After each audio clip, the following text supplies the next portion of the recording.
Jūlijā dzimušā uzdevums ir pārmest savu ģimeni uz citu dzīvesvietu, vai uz citu pilsētu, vai uz citu valsti. Ja jūlijā ir piedzimis bērns, tad augstākie spēki jau norāda, ka šajā ģimenē ir vai nu iestājusies rutīna, vai nu pārāk vienmuļa dzīve. Šim cilvēkam vienkārši nav jāizbrauc pašam, bet jāpārvada arī kādu no saviem ģimenes locekļiem. Tā arī formējās viņa dzīve. Vai no tie ir komandējumi, kurus viņam ļoti bieži piedāvā, vai no laulātais no citas pilsētas, vai no citas valsts. Tāpēc ieteiktu piekrist šiem piedāvājumiem un aizbraukt uz citu pilsētu vai valsti, bet ja viņi aizbrauks vieni paši, tad viņas laulības dzīve sāks izjukt, jo viņiem noteikti līdzi arī jāpaņem kādu no saviem ģimenes locekļiem. Bet šim mēnesim ir viena priekšrocība. Tie, ko zina astroloģija, zina, ka septiņnieks nozīmē Neptūnu, un Neptūns mums atbild par intelektuālu attīstību.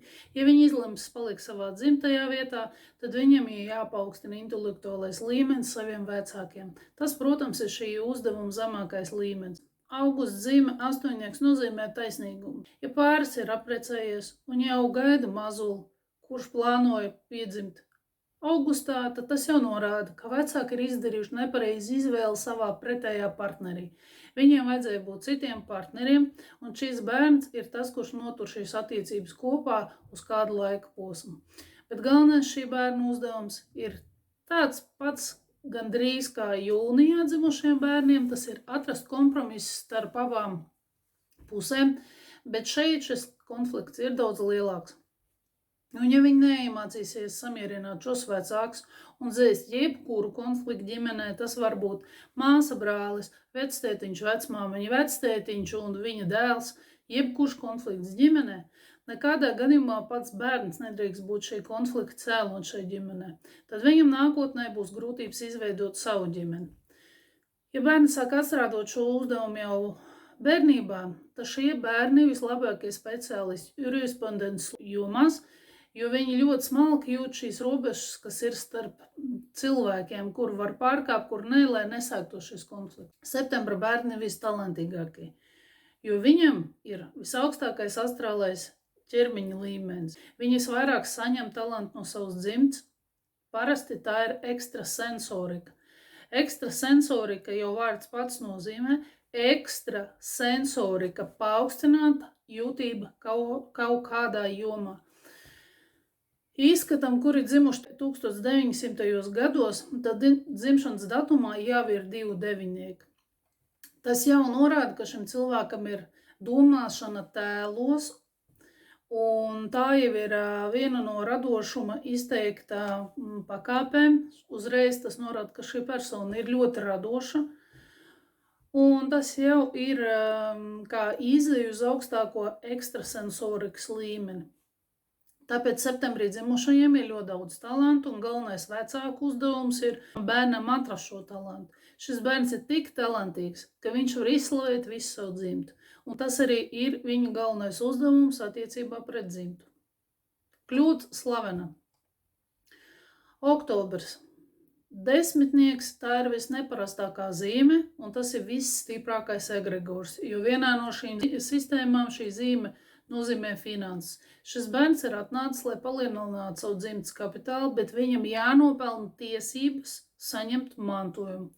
Ļoti bieži šie bērni jau bērnībā izrāda sevi nevisai korekti attiecībās pret saviem vecākiem. Kādā veidā viņi ļoti agri sāk prasīt mantojumu. It sevišķi tiem, kuriem aprēķinos var redzēt krāpniecības vai tiesvedības zīmes.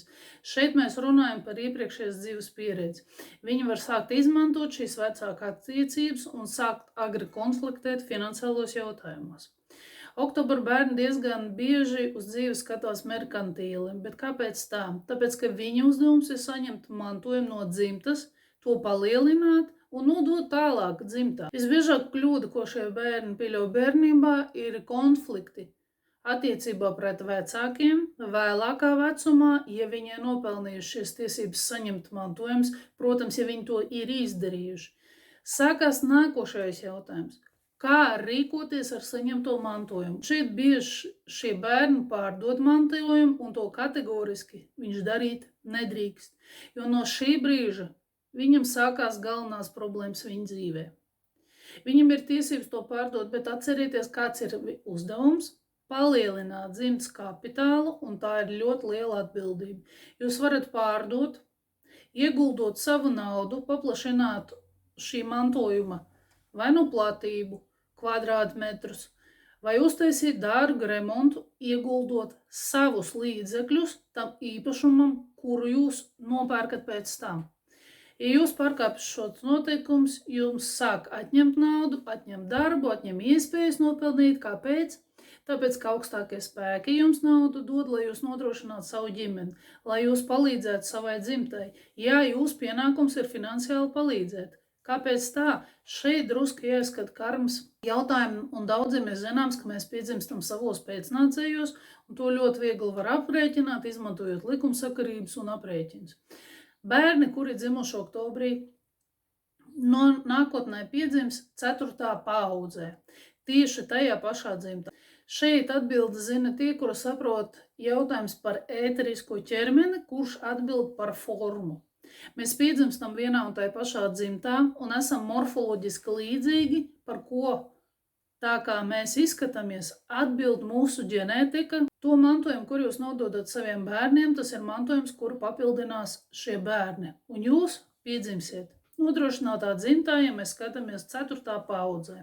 Ja jūs neko nenododat saviem bērniem, vai arī jūs viņus neaudzināt tā, kā viņi spētu palielināt šo mantojumu kapitālu, ir ļoti augsts risks, ka jūs piedzimsiet nākošā dzīvē, bet 4 paaudzēm, bez pajumtes, vai arī būsiet ļoti nabadzīgs. Lūk, kādēļ tik svarīgi atsekot mantinieku, un svarīgi te ir ne tikai nodot vienkārši nodošanas pēc mantojumu, bet nodot tam bērnam, kurš palielinās šo mantojumu kapitālu, un tā ir oktobrā dzimušo bērnu galvenā atbildība pret dzimtu.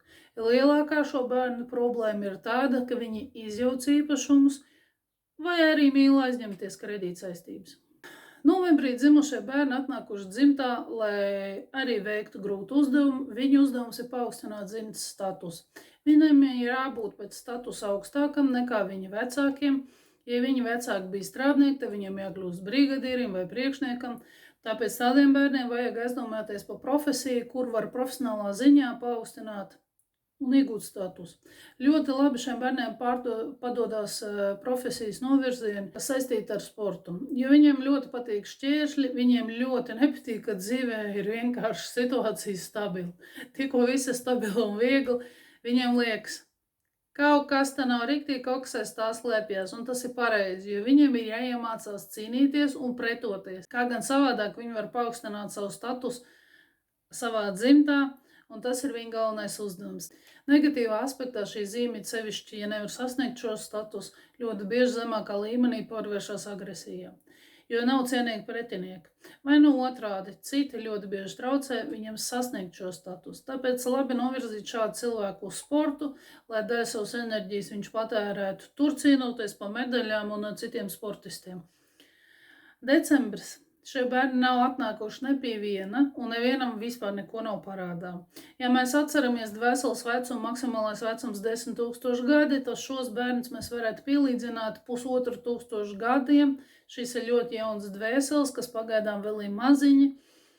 Kāds grūts uzdevums viņam vajag dot? Nekāds, viņiem vienkārši nav pieredzes, un viņa vecāki parasti viņiem ļoti daudz ko piedod, bet šeit ir viena nianse. Ja mēs atceramies, ko es stāstīju par 12. datumā dzimušiem, 12. norāda, ka viņiem pašiem nav fundaments zem kājām, un šie bērni bieži savā uzvedībā attālinās no savas dzimtes, jo viņi nejūt garīgo tuvību ar savu dzimtu un savu ģimeni. Viņiem ir tāda sajūta, ka it kā viņi ir atnākuši no citurienes, ka šī nav viņa vecāka, ka šī nav viņa ģimene, un jo tālāk mēs virzamies no 1. decembra līdz 31. jo mazāka ir šī saikne starp šiem cilvēkiem. Šiem bērniem profesiju vajadzētu izvēlēties vairāk publisku. Kāds šeit svarīgs ir fakts, kad viņi nonāk periodā, kad sāk strādāt šī zīme, viņus vienmēr noliek nepatīkamā situācijā. Dzīve izsit viņiem pamat zem kājām, vai nu viņiem atņem darbu, vai nu atņem personīgo dzīvi, un viņu galvenais uzdevums ir griezties pie vecākiem pēc palīdzības un pēc padomu. Nekautrēties, bet griezties pie vecākiem, jo tikai vecāki spēs viņam palīdzēt. Nianse ir tajā, ka Viņi nav izveidojuši šo kontaktu starp sevi un starp vecākiem jau pašā bērnībā. Bērnībā viņš vecāks nolika maliņā un teica, es pats tikšu galā, man jūsu palīdzība un jūsu padoma nav vajadzīgi.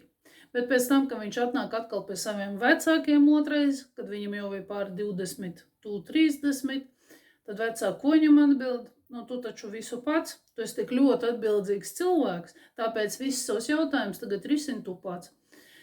Lūk, kāpēc bērnībā ir vēlams saprast savas dzīves programmas, kas jūsu dzīvē jums stāv priekšā.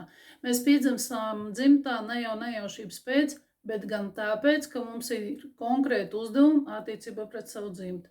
Kādi karmas likumi dzimtā un par kuru no jūsu iepriekšējiem senčiem jūs atstrādājat, par to jūs uzzināsiet nākošā video.